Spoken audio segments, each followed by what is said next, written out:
Good morning, Britain. Pursued by the Paps, the Duke and Duchess of Sussex are left shaken after what they describe as a near-catastrophic car chase in New York, caused by, in their words, highly aggressive paparazzi.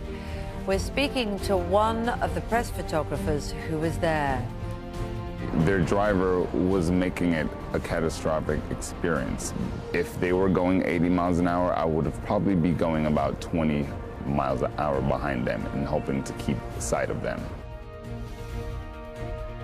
Too little, too late. England's water and sewage companies apologised for not acting quickly enough to tackle sewage spills and failed to invest billions on upgrades.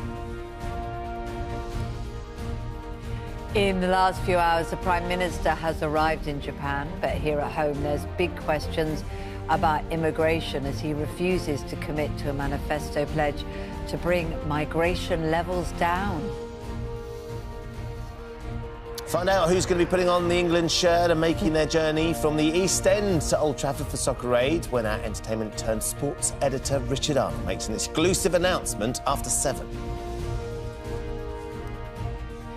By royal appointment, after King Charles welcomed worthy winners from the Prince's Trust Awards to his gaff to Buckingham Palace this time, we're going to speak to this year's GMB Volunteer of the Year, the brilliant Kate Elliott, about her very special 2 days.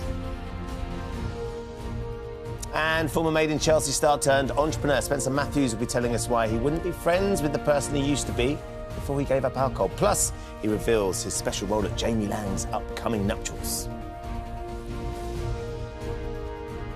Another day of spring sunshine, temperatures into the low 20s. The outlook is largely fine and settled. I'll have all the details of that and more coming up on Good Morning Britain. Thursday, 18th of May, 2023. Live from Television Centre in London, this is Good Morning Britain with Ben Shephard and Kate Garraway.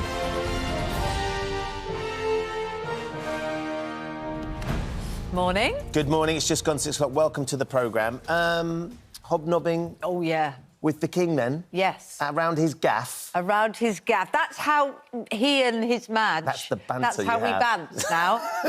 What amazing, amazing thing. Well, firstly for Kate, Prince's Trust Volunteer of the Year, Kate Elliott, who's coming in a little bit later on. I can't wait to see how she's experienced, because the last few days must have been a whirlwind. It's been a whirlwind. So, obviously, due to his promotion from Prince to King, the normal award ceremonies, which he attends and gives a speech at, were more complicated, Sure. you know.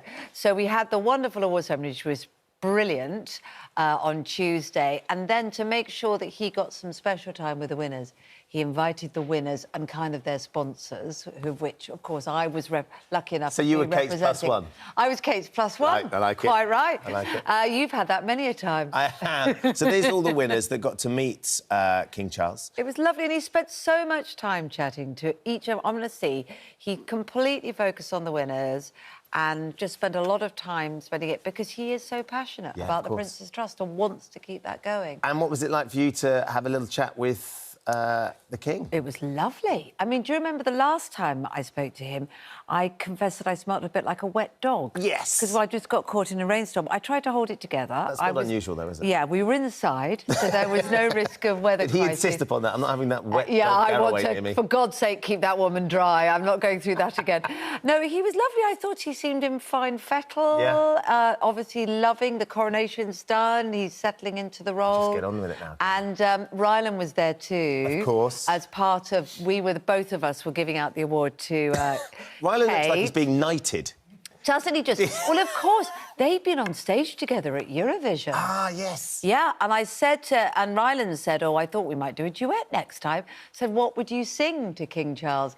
And he looked a bit like, oh, crikey, what's she got me into now? And I said, what about God Save the King? And he said, no, that'd be too obvious.